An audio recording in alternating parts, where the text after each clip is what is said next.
Bismillahirrahmanirrahim. Assalamualaikum warahmatullahi wabarakatuh. Innal hamdalillah nahmaduhu wa nasta'inuhu wa nastaghfiruh wa na'udzu billahi min shururi anfusina wa sayyiati a'malina. May yahdihillahu fala mudhillalah wa man yudlil fala hadiyalah. Asyhadu an la ilaha illallah wahdahu la syarikalah wa asyhadu anna Muhammadan abduhu wa rasuluh. Ya ayyuhalladzina amanu taqullaha haqqa tuqatih wa la tamutunna illa wa antum muslimun, amma ba'd. Para santri rahimani wa rahimakumullah, alhamdulillah, puji syukur kita panjatkan kehadirat Allah Subhanahu wa taala atas segala nikmat dan karunia yang telah Allah anugerahkan untuk kita semuanya, termasuk perjumpaan kita pada pagi hari ini dalam pelajaran dengan sistem daring, dan ini adalah pertemuan perdana kita ya setelah liburan di bulan Ramadan dan di bulan Syawal. Para santri rahimani wa rahimakumullah, untuk pagi hari ini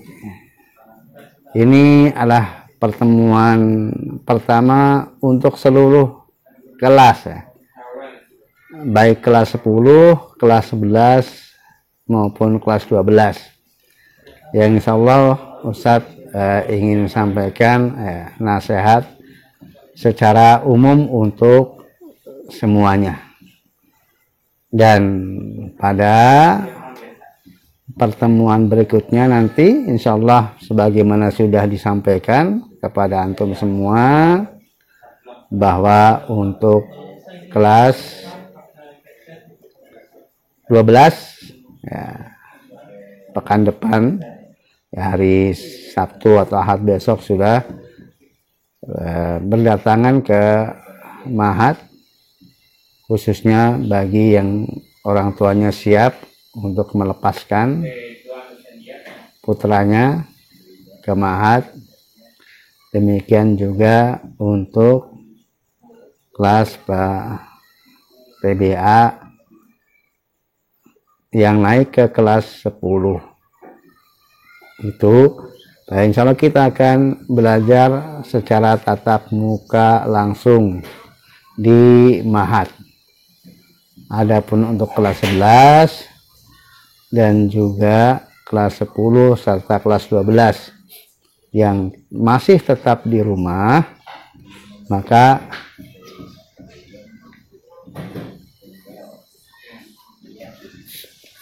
kita akan lanjutkan dengan sistem daring.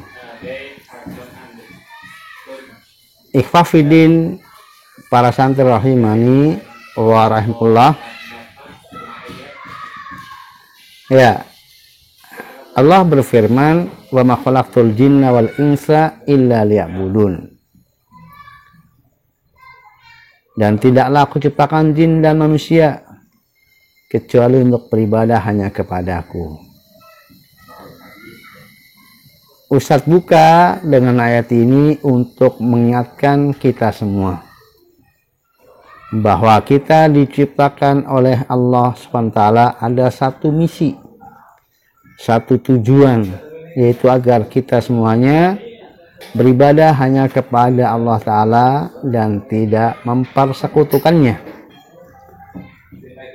Maka demikianlah Allah SWT senantiasa mengutus Rasul, dari Rasul yang pertama sampai Rasul yang terakhir. Rasul yang pertama Nuh alaihissalam sampai Rasul yang terakhir Nabi kita Muhammad SAW, dengan perintah yang sama agar menyampaikan kepada umat manusia agar mereka beribadah hanya kepada Allah Ta'ala semata dan tidak mempersekutukannya. Allah berfirman, walaqad ba'atsna fi kulli ummatin rasulan an ibudullaha wajtanibut taghut. Dan sungguh kami telah mengutus pada setiap umat seorang rasul untuk menyerukan kepada mereka, sembahlah Allah Ta'ala semata dan jauhilah oleh kalian taghut, yaitu segala sesuatu yang disembah dari selain Allah Subhanahu wa taala. Para santri rahimani wa rahimakumullah. Maka berangkat dari ayat ini, setiap kita mesti harus senantiasa menjadikan bahwa obsesi tujuan hidup kita itu adalah satu tadi, itu kita menjadi hamba yang hanya menyembah Allah dan tidak mempersekutukannya dengan sesuatu pun. Apapun status kita, dimanapun kita berada, kapanpun kita berada, maka obsesi kita satu, menjadi hamba Allah SWT yang mengabdi hanya kepadanya dan tidak mempersekutukannya.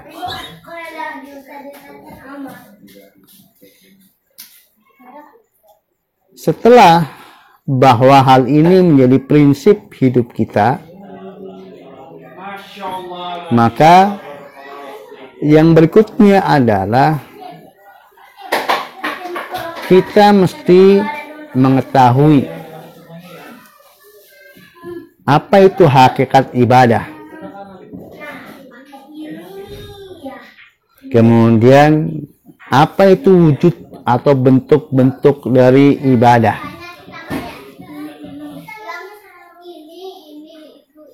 Agar kita bisa merealisasikannya. Tujuan Allah menciptakan kita itu betul-betul terwujud pada diri kita.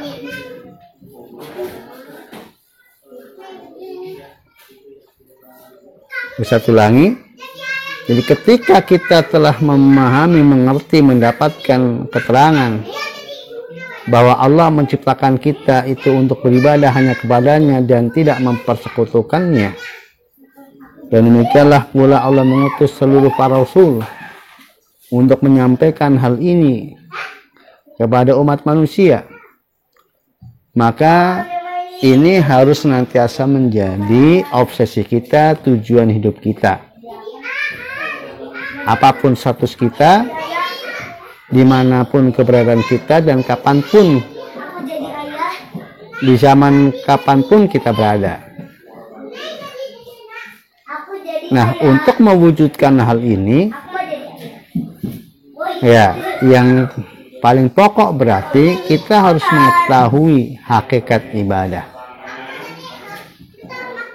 Apa itu yang dimaksud dengan ibadah? Kemudian ya kita harus mengetahui juga bentuk-bentuk ibadah. Apa saja yang masuk kategori dari ibadah. Karena tidak mungkin kita akan bisa merealisasikan sebagai hamba yang hanya beribadah kepada Allah Ta'ala semata dan tidak mempersekutukannya, tetapi sementara kita tidak mengetahui hakikat ibadah tersebut, termasuk perinciannya, detailnya.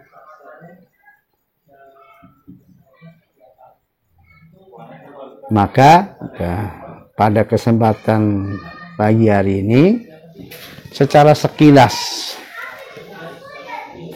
Ustadz ingin sampaikan sebagian sebagai pelajaran murojaah, ya, mengulang kembali apa yang sudah pernah Ustadz sampaikan, atau bagi kemudian santri yang baru bergabung, maka ini sebagai pelajaran baru. Dan terkadang juga yang sudah pernah itu ada lupa, yang namanya lupa, karena itulah kehidupan manusia.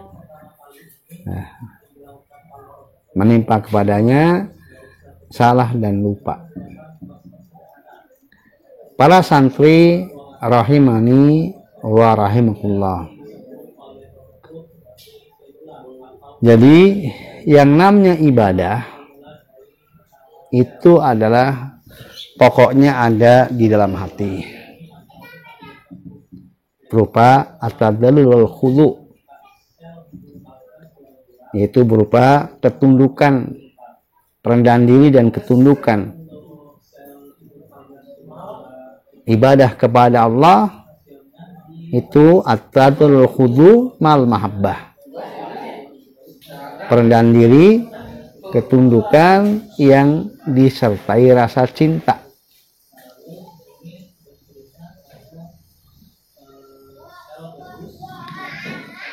Tadi telah dikatakan bahwa ibadah seorang hamba harus hanya kepada Allah Ta'ala semata dan tidak boleh mempersekutukan Allah, tidak boleh menduakan. Maka demikianlah bahwa ketundukan, perendahan diri dan ketundukan itu hanya hak Allah Ta'ala semata dari seorang hamba, yang tidak boleh ditujukan kepada selain Allah Subhanahu wa Ta'ala.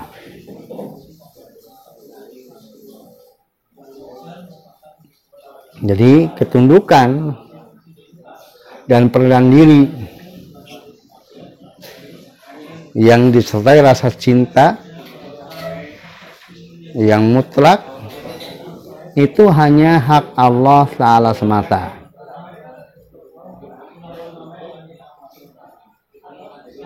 Dan tidak boleh dipalingkan untuk selain Allah Subhanahu wa Ta'ala.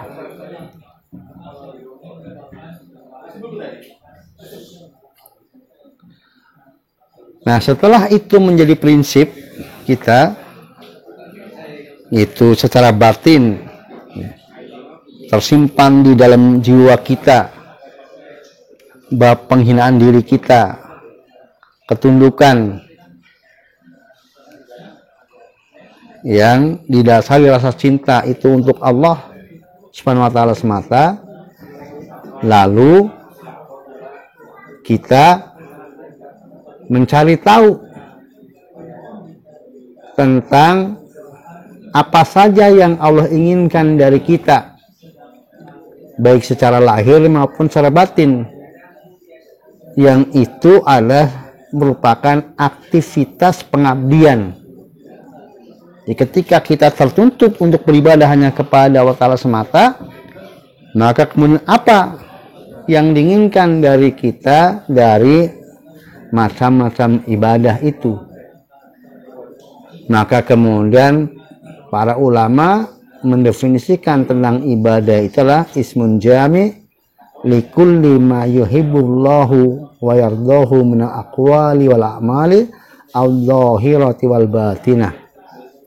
Bahwa ibadah itulah sebuah nama untuk mengungkapkan segala sesuatu yang dicintai dan diridhoi oleh Allah, baik berupa perkataan maupun perbuatan, baik yang lahir, yang tampak maupun yang tersembunyi.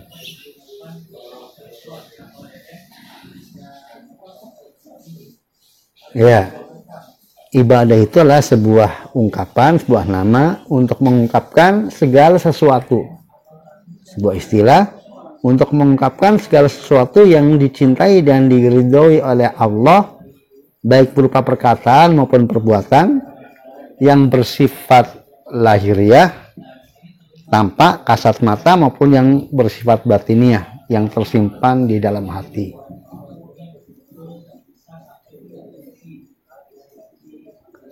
Nah, itulah aktivitas ibadah, perilaku ibadah. mencakup itu semua.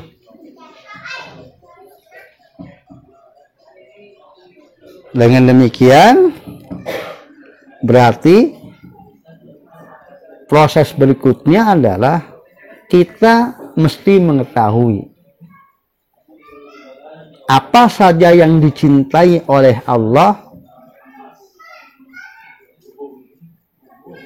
yang tersimpan di dalam batin atau yang tampak secara lahiriah dari perkataan maupun perbuatan.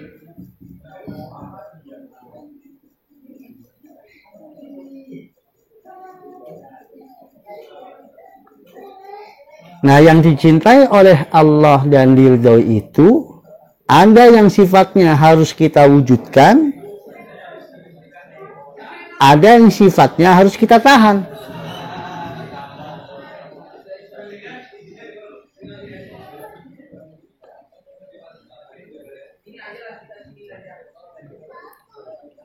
Ustaz ulangi.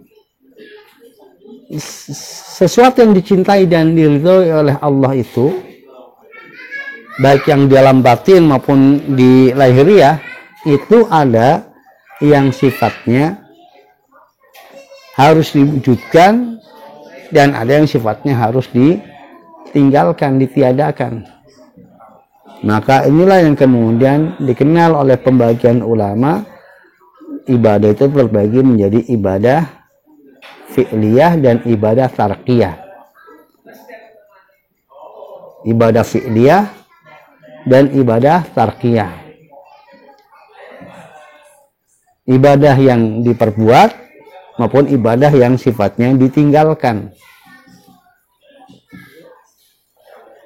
Di mana Allah mencintai pada seorang hamba melakukan sesuatu tersebut, atau Allah mencintai dan meridhoi terhadap seorang hamba meninggalkan sesuatu tersebut.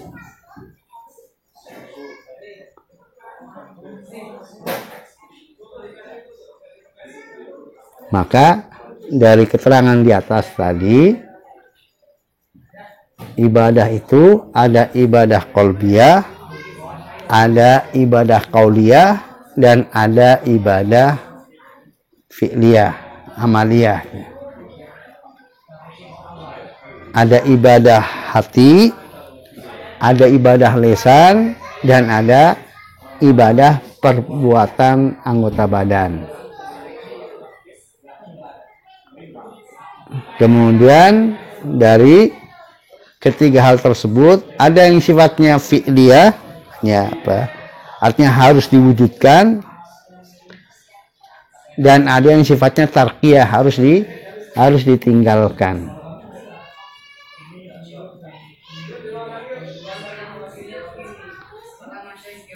Ya, Ustaz contohkan misalnya ibadah apa yang mesti diwujudkan dalam hati berupa ikhlas sunniyah, ibtigha mardhatillah, cita-cita mencari keridhaan Allah, ibtigha an-nadhar ila wajillah, mencari dalam rangka untuk bagaimana bisa kedepannya melihat wajah Allah di surga, dalam rangka untuk bisa masuk surga. Itu niat tersimpan dalam hatinya, niatan, keinginan yang kuat. Kemudian yang dalam hati juga adanya mahabbatullah, cinta kepada Allah, khaufullah, takut kepada Allah, at-tawakkul 'ala Allah, ya bersandar hanya kepada Allah SWT. Itu dari amaliyah hati yang mesti diwujudkan.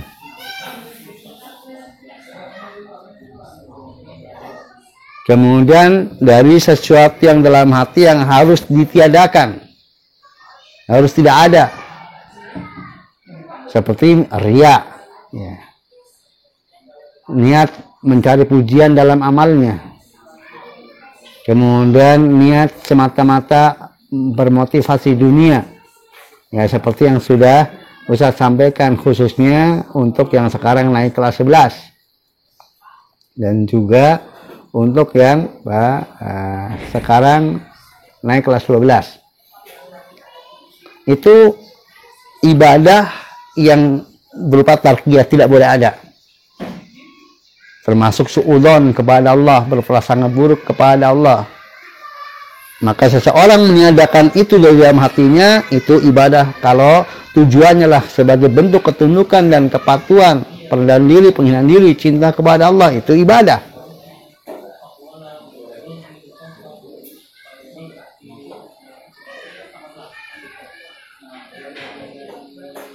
Termasuk berarti tidak suudzon kepada saudaranya sesama muslim, tidak kemudian punya niatan berbuat aniaya, berbuat dolim, tidak ada tujuan, dia hilangkan, dia sengaja meniadakan dari hatinya keinginan untuk berbuat aniaya kepada saudaranya, maka peniadaan dari dirinya, niatan zulm, itu ibadah. Kalau dia niatkan adalah itu dalam rangka mencari ridho Allah SWT, karena cintanya kepada Allah SWT, karena tunduknya dan patuhnya kepada Allah SWT. Dan masih banyak lagi bentuk-bentuk ibadah hati yang harus diwujudkan dalam hati atau harus ditiadakan di dalam hati kita. Nah, ini untuk bisa kita mewujudkan, ya, yaitu segala sesuatu yang dicintai dan diridhoi oleh Allah, baik berupa perkataan maupun perbuatan yang ada dalam batin. Nah, untuk kita bisa mewujudkannya, ini kita harus ada tafaqquh fiddin, harus ada belajar. Bagi orang yang tidak belajar, tentunya dia tidak tahu apa saja yang mesti diwujudkan dalam hatinya, yang dicintai oleh Allah, dan apa saja yang mesti harus ditinggalkan oleh hatinya karena Allah tidak suka.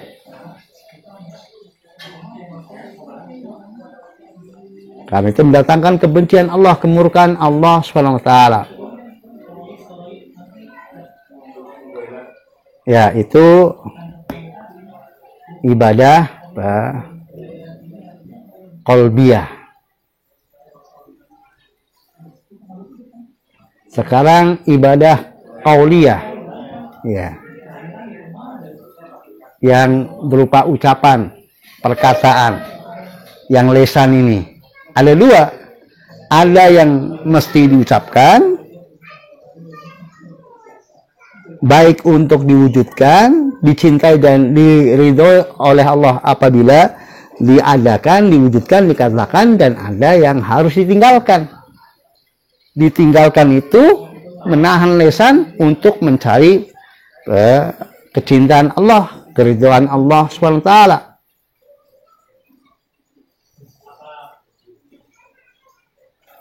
Maka an-nutqu bi syahadatain itu ibadah qauliyah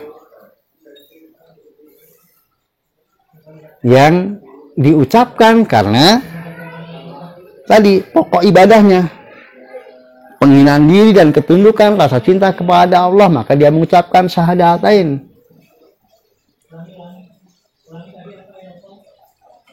Kemudian dia qiraatul Quran, zikir, amar ma'ruf, nahi mungkar dengan lisannya, nasihat, menghibur dengan lisan kepada saudaranya yang sedang berduka, dan lain sebagainya. Itu yang masih diwujudkan. Dan ini sama harus dipelajari satuan-satuannya. Apa saja perkataan-perkataan yang Allah suka, Allah cinta. Sehingga kemudian kita bisa mencari kecintaan dan keridhaan Allah melalui ucapan yang kita ucapkan. Kemudian yang harus ditahan oleh lisan, ya seperti mencela, mencaci tanpa alasan yang dibenarkan, menggibah, kemudian ya termasuk bicara kotor, menuduh, memfitnah.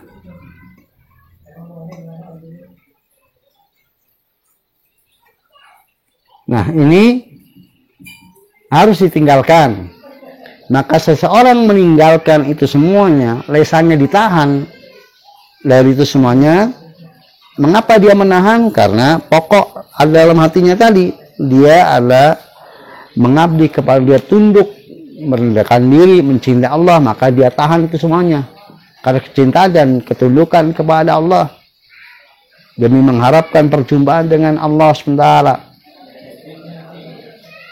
Itu ibadah. Namanya ibadah tarkiyah, itu tarku al-kalam. Dia meninggalkan berbicara karena Allah SWT.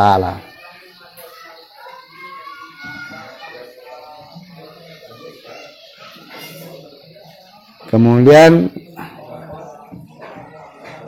ibadah badaniyah, ya, fi'liyah badaniyah, yang ibadah badaniyah yang terkait dengan badan, anggota badan ini. Maka ada yang fi'liyah, ada yang masih diwujudkan, dan ada yang tarkiyah, ada yang masih ditinggalkan. Maka sholat, zakat, itu ibadah yang masih diwujudkan. Birrul walidain, berbakti kepada orang tua dengan berbagai macam aktivitas kebaikan. Menghormati tamu, menghormati tetangga dengan berbagai macam, memuliakan tamu, memuliakan tetangga dengan aktivitasnya. Banyak berderma.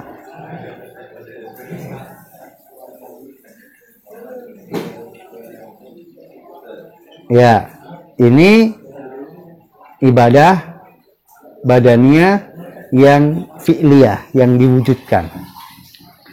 Kemudian ada ibadah badaniyah yang dia adalah tarkiyah, yang mesti tinggalkan. Tarku ta'am wa syarab, dia meninggalkan makan dan minum ketika kemudian dia berpuasa. Maka itu dia meninggalkan makan dan minum karena Allah, karena kecintanya kepada Allah, ketundukannya dan penghinaan diri kepada Allah. Dia mengharapkan ridha Allah, cinta Allah, negeri akhirat, itu ibadah.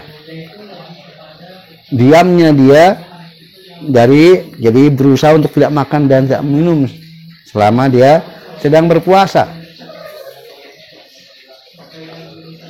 Kemudian juga dia meninggalkan berbuat aniaya. Dia tidak mau walaupun dia mampu. Dia sebagai orang yang kuat, mungkin ada seseorang yang membuat marah dia, tapi dia tahan, dia tidak membalasnya, dia tidak menganiayanya, dia tidak mencuri, tidak mengambil harta orang tanpa alasan yang membenarkan, padahal dia mampu untuk melakukannya. Tetapi dia tidak mau. Mengapa dia tidak mau melakukan itu, berbuat itu? Karena dia adalah takut kepada Allah, cinta kepada Allah, mengharapkan kecintaan dan keridhaan Allah, mengharapkan surganya Allah, maka dia tinggalkan itu semuanya. Itu ibadah. Dia tidak minum khamar, padahal dia bisa beli dengan uang yang dia miliki. Bahkan mungkin tidak ada orang yang menegurnya karena dia orang hebat, semua pada takut kepadanya. Seandainya dia minum khamar, tidak ada orang yang menegurnya. Tetapi dia tidak lakukan itu. Jadi ini ibadah tarkiyah, yaitu adamu atarkul wa syurbul khamar, meninggalkan minum khamar. dan segala bentuk kemaksiatan yang syariat menginformasikan, memberitahu bahwa dilarang seseorang melakukan demikian dan demikian. Padahal dia mampu untuk melakukannya, tapi dia tinggalkan. Ini ibadah tarkiyah. Maka apabila dia meninggalkan sesuatu karena Allah, karena penghinaan dirinya kepada Allah, ketundukannya kepada Allah, kecintaannya kepada Allah, mengharapkan negeri akhirat, mengharapkan kecintaan dan keridhaan Allah, itu namanya ibadah. Nah, para santri ikhwah fiddin rahimani wa rahmatullah, itu semua tadi ya, tidak mungkin seseorang hamba untuk bisa mewujudkan dalam kehidupannya sebagai hamba yang betul-betul beribadah hanya kepada Allah Ta'ala semata dengan sempurna tanpa dia mengetahui detail dari macam-macam ibadah. Nah, dari mana pengetahuan tentang detail dari macam-macam ibadah itu? Ya, sumbernya dari Allah SWT. Baik itu dari yang ada dalam Al-Quran atau yang disampaikan melalui lisan Nabi-Nya Sallallahu Alaihi Wasallam dalam hadis-hadisnya.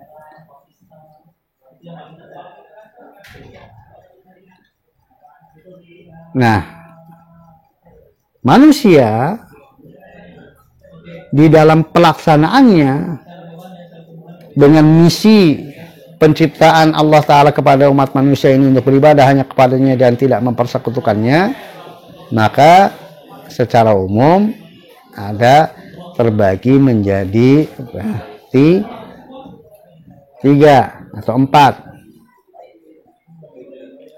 Ya, yang pertama yang tidak memenuhi standar minimal, yaitu yang dia mempersekutukan Allah. Ini orang-orang kafir, orang-orang musyrik. Jadi keinginan Allah untuk agar seorang hamba itu mengabdi kepada Allah dan tidak mempersekutukannya, itu tidak terwujud pada orang tersebut. Ya, takdir Allah menyatakan bahwa orang tersebut adalah orang musyrik. Meskipun kehendak Allah secara syar'i, secara syariat, Allah menginginkan dia orang yang muwahhid, yang beribadah hanya kepada Allah dan tidak mempersekutukannya, bertauhid, tapi dia melanggarnya. Dia memilih hidup sebagai musyrik. Maka ini kelompok pertama. Semua orang musyrik, orang kafir, maka mereka di bawah standar minimal. Jadi mereka tidak memenuhi kriteria sebagai hamba Allah yang dimaksud dalam firman Allah, wa ma khalaqtul jinna wal insa illa liya'budun. Tidak termasuk dalam kerangka hamba Allah yang beribadah hanya kepada Allah dan tidak mempersekutukannya. Kemudian yang kedua itu yang memenuhi kadar, ya, minimal sudah terpenuhi, yaitu dia sudah memenuhi standar minimal menjadi hamba yang beribadah hanya kepada Allah dan tidak mempersekutukannya. Hanya saja dia belum memenuhi kadar yang wajib, sehingga masih di sana sini meninggalkan kewajiban-kewajiban ibadah, satuan-satuan ibadah ada yang ditinggalkan, baik dalam bentuk yang semestinya diwujudkan maupun dalam bentuk yang semestinya ditinggalkan. Masih hatinya ada kewajiban-kewajiban ibadah yang masih diwujudkan, itu tidak terpenuhi. Ada pelanggaran cinta kepada Allah, misalnya ada pelanggaran tawakal kepada Allah dan lain sebagainya, masih belum terpenuhi batas yang wajib. Demikian juga masih ada pelanggaran dosa dalam arti berupa masih melakukan hal-hal yang semestinya ditinggalkan. Masih ada misalnya masih ada riya, ada suudzon kepada Allah, ada suudzon kepada sesamanya, dan lain sebagainya misalnya. Tetapi secara prinsip dia sudah ibadahnya hanya untuk Allah Ta'ala semata dan tidak mempersekutukannya. Demikian juga di lisannya, kewajiban-kewajiban lisan masih ada yang ditinggalkan, kemudian larang-larang lisan masih ada yang dikerjakan. Tetapi secara prinsip dia sudah memenuhi standar minimal hamba yang beribadah hanya kepada Allah dan tidak mempersekutukannya. Terus secara perbuatan dalam badaniahnya ada pelanggaran kaitannya dengan apa? Satuan-satuan ibadah badaniah. Mungkin kadang masih meninggalkan kewajiban untuk sholat. Sekali waktu sholat masih tinggalkan, padahal mestinya diwujudkan. Kemudian kadang nggak menunaikan kewajiban kepada orang tua, padahal mestinya diwujudkan. Malah justru kemudian dia berbuat tidak baik kepada orang tuanya, padahal mestinya ditinggalkan. Ini kewajiban-kewajiban badaniah, ubudiyah yang belum dia tunaikan. Tetapi secara prinsip dia sudah menjadi hamba yang ibadahnya hanya untuk Allah dan tidak mempersekutukannya. Ini yang kedua, yaitu yang baru memenuhi standar minimal sudah terpenuhi, tetapi belum memenuhi standar yang wajib, sehingga masih terjadi yang namanya dosa, kemaksiatan. Tetapi sudah muwahhid, sudah mentauhidkan Allah, tetapi masih berdosa, bermaksiat, baik dengan hatinya, dengan lisannya, maupun dengan perbuatannya, baik karena melakukan sesuatu atau karena meninggalkan sesuatu.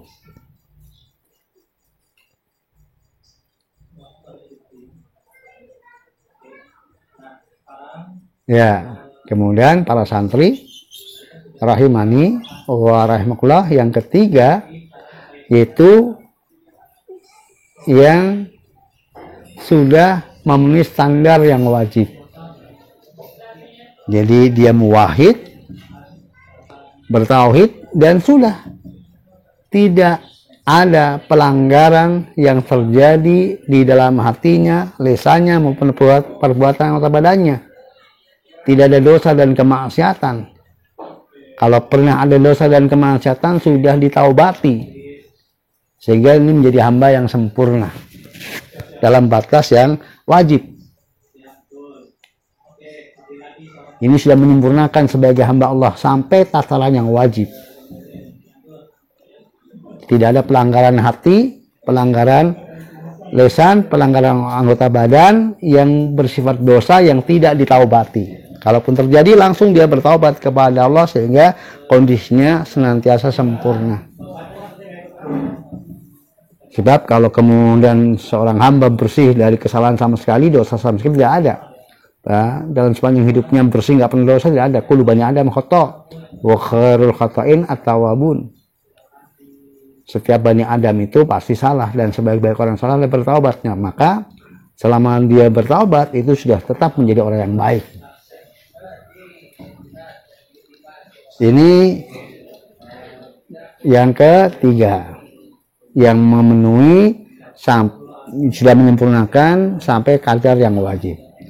Dan yang lebih tinggi dari itu adalah hamba Allah yang tingkat ubudiyahnya kepada Allah itu sampai kemudian memenuhi kesempurnaan sampai yang mustahab, yang sunnah. Artinya setelah kemudian kewajiban-kewajiban dia tunaikan, baik yang terkait dengan hati, lisan maupun perbuatan anggota badan, demikian juga dia sempurnakan dengan apa? Menambah hal-hal yang dicintai dan diridhoi oleh Allah, meskipun nggak wajib. Nggak wajib harus dikerjakan dan nggak wajib harus ditinggalkan. Tetapi karena kecintaan yang demikian mendalam kepada Allah, ketundukannya dan penghinaan dirinya kepada Allah, maka itu dia wujudkan. Nah, ini adalah yang menyempurnakan ubudiyah kepada Allah sampai kadar yang mustahab. Ini secara umum model-model manusia dalam kaitannya penghambaannya kepada Allah. Jadi ada yang tidak memenuhi standar minimal, ini orang musyrik semua, orang yang tidak mentauhidkan Allah, orang kafir, orang musyrik, orang munafik, ini yang terburuk. Kemudian yang kedua yang sudah memenuhi standar minimal, sudah menjadi muwahhid, mentauhidkan Allah, beribadahnya kepada Allah dan tidak mempersekutukan, tapi masih ada pelanggaran-pelanggaran dosa di sana sini. Yang ketiga yang sudah menyempurnakan dalam tataran yang wajib, maka dia sudah tidak memiliki dosa yang terkena hati, lisan maupun perbuatan yang belum ditaubati. Semua dosanya kalaupun ada sudah ditaubati. Yang kemudian yang sempurna lagi adalah yang tidak hanya memenuhi kadar yang wajib, bahkan yang sunnah-sunnah. Nah, ini masing-masingnya memiliki apa? Memiliki untuk individu-individunya perbedaan yang sangat jauh satu dengan yang lainnya. Yang sama-sama kafir musyrik juga mereka berbeda tingkat kemusyrikannya, tingkat kekafirannya, tingkat keburukannya. Kemudian yang sama-sama sudah memenuhi standar minimal, ini mereka juga berbeda-beda tingkat dosanya satu dengan yang lainnya, tingkat individunya. Yang sudah memenuhi kadar yang wajib juga mereka berbeda-beda tingkat kualitas keikhlasannya, kualitas keimanannya, sama-sama sudah memenuhi yang wajib. Dan apalagi kemudian yang memenuhi yang di atas yang wajib, yang sunnah, ini berbeda-beda ya, satu dengan yang lainnya. Yang secara umum perbedaan yang paling pokoknya adalah disebabkan dengan ubudiyah yang ada dalam hatinya, sehingga kemudian memiliki tingkat perbedaan kualitas seorang hamba yang berbeda-beda, dan itu hanya Allah SWT yang mengetahui secara persis tentang kualitas hamba-hamba tersebut. Nah, ikhwafin rahimani wa rahimakumullah, para santri, antum termasuk manusia yang sangat beruntung, di mana dengan keberadaan antum sebagai santri Mahatiyah Sunnah, maka antum memiliki peluang yang sangat besar untuk menjadi hamba Allah yang sebenarnya. Karena antum diberikan informasi, baik ibadah dalam makna yang secara umum, secara global, maupun diberi berupa informasi satuan-satuan ibadah. Karena antum belajar ilmu syar'i, yang ini tidak didapatkan bagi mereka yang tidak berada di pesantren yang mengajarkan tentang pokok ibadah dan satuan-satuan ibadah, atau yang tidak mengikuti taklim-taklim yang ada. Sehingga ya, kesempatan yang Allah berikan ini, peluang yang Allah berikan ini, di mana antum semuanya berpulang untuk menjadi hamba Allah SWT yang sempurna, itu jangan disia-siakan. Karena amat sangat sedikit dari jumlah manusia yang sedemikian banyaknya, baik yang dari sejak yang hidup dulu, sejak kaumnya Nabi Nuh alaihissalam sampai akhir zaman, ataupun yang sekarang posisinya masih hidup, berapa jumlah secara prosentase antara manusia yang diberikan kesempatan, dapatkan kesempatan untuk mengakses informasi dan sampai kepadanya pendengarannya atau penglihatannya tentang informasi ubudiyah ini, itu amat sangat sedikit. Mayoritas manusia tidak sampai informasi hal ini kepada mereka. Sehingga ya, jangan sampai hal ini disia-siakan, dan terus untuk memohon kepada Allah SWT agar dikaruniai istiqomah untuk bisa terus belajar meningkatkan diri menjadi hamba Allah yang sempurna. Terus memohon kepada Allah, mendapatkan pertolongan dari Allah, taufik dari Allah, agar menjadi hamba Allah yang sempurna. Maka kegiatan belajar ilmu syar'i itu tidak terbatasi dengan ruang tertentu dan waktu tertentu, status sosial tertentu. Setiap kita dimanapun berada, apapun statusnya, kapanpun waktunya, itu tetap harus menambah diri, terus mengakses informasi kaitannya dengan kewajiban kita beribadah kepada Allah Ta'ala. Maka Nabi kita Muhammad SAW pun, yang beliau adalah manusia yang paling sempurna ubudiyahnya kepada Allah, baik secara pengilmuan maupun secara praktek, Allah perintahkan kepadanya waqra bisidni ilma, dan katakanlah wahai Rabbku, tambahkanlah kepadaku ilmu. Maka kita pun disunahkan untuk setiap paginya kita memohon kepada Allah Ta'ala, Allahumma as'aluka ilman nafi'an wa rizqan thayyiban wa amalan mutaqabbala. Ya Allah, aku mohon kepadamu ilmu yang bermanfaat, yaitu ilmu yang dengan ilmu tersebut kita bisa untuk menjadi modal ubudiyah kepada Allah dengan benar. Ubudiyah kepada Allah yang didasari ilmu yang benar, ilmu yang bermanfaat, ilmu yang menghasilkan ubudiyah kepada Allah dengan benar. Maka wariskan thayyibah, rezeki yang halal, yang rezeki tersebut kita gunakan untuk beribadah kepada Allah, untuk mendukung proses kita dalam beribadah kepada Allah SWT. Dan kita minta yang halal, karena inna Allah thayyib la yaqbalu illa thayyiba. Allah itu bersih, suci, tidak menerima kecuali yang suci. Maka supaya dengan rezeki yang halal tersebut, maka semakin mendorong bahwa ilmu yang kita miliki itu menjadi sebuah amal. Maka kita minta wa amalan mutaqabbala, dan amal yang diterima. Maka ini tiga paket ini, itu ilmu yang bermanfaat, rezeki yang halal, dan amal terima. Ini adalah pokok kebahagiaan seorang hamba. Inilah hamba yang semakin mereka sempurna dalam tiga-tiganya, inilah betul-betul hamba yang menyempurnakan ubudiyah kepada Allah Ta'ala, yang amalnya dibangun di atas ilmu, yang dia menggunakan rezeki yang halal. Dengan ilmu yang dimiliki, kemudian difasilitasi dengan rezeki yang halal, maka kemudian terjadilah amal yang diterima.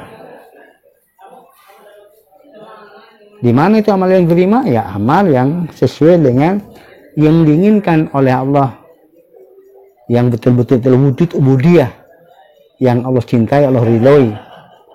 Itu yang diterima, amal yang Allah mencintai dan ridhoinya. Ya, baik tadi yang sifatnya diwujudkan atau sifatnya ditinggalkan, fi'liyah atau tarkiyah. Ya, para santri rahimani wa rahmatullah. Ya, mudah-mudahan pertemuan perdana ini sebagai mukadimah untuk kemudian mempersiapkan diri kita lebih bersemangat untuk kemudian belajar, dan kita belajar dengan kerangka yang tadi. Jadi kita punya tugas ubudiyah kepada Allah Ta'ala, maka semua aktivitas termasuk kegiatan belajar mengajar antum, kegiatan KBM antum, ya, dengan sistem daring ataupun nanti tatap muka, itu semuanya dilakukan dengan penuh semangat, karena hakikatnya antum semuanya sedang beribadah kepada Allah untuk mencari kesempurnaan sebagai manusia yang diinginkan oleh Allah dengan diciptakan yang kita lah untuk menjadi hamba Allah Ta'ala yang mengabdi hanya kepadanya dan tidak mempersekutukannya. Dan mudah-mudahan kita bisa bisa meniti dari jenjang hamba yang terendah terus kepada jenjang hamba yang tertinggi. Amin ya rabbal alamin. Demikian dari Ustadz pada pertemuan kali ini, semoga bermanfaat bagi Ustadz sendiri dan juga bagi antum semuanya. Dan insya Allah kita akan bertemu lagi pada pertemuan pekan depan, dan baik yang melalui tatap muka langsung ataupun yang melalui daring. Aku qouli hada, astaghfirullah li wa lakum wa lisa'il mu'minin, innahu huwal ghafurur rahim. Walhamdulillahirabbil alamin. Subhanakallahumma wa bihamdika asyhadu an la ilaha illa anta astaghfiruka wa atubu ilaik. Assalamualaikum warahmatullahi wabarakatuh.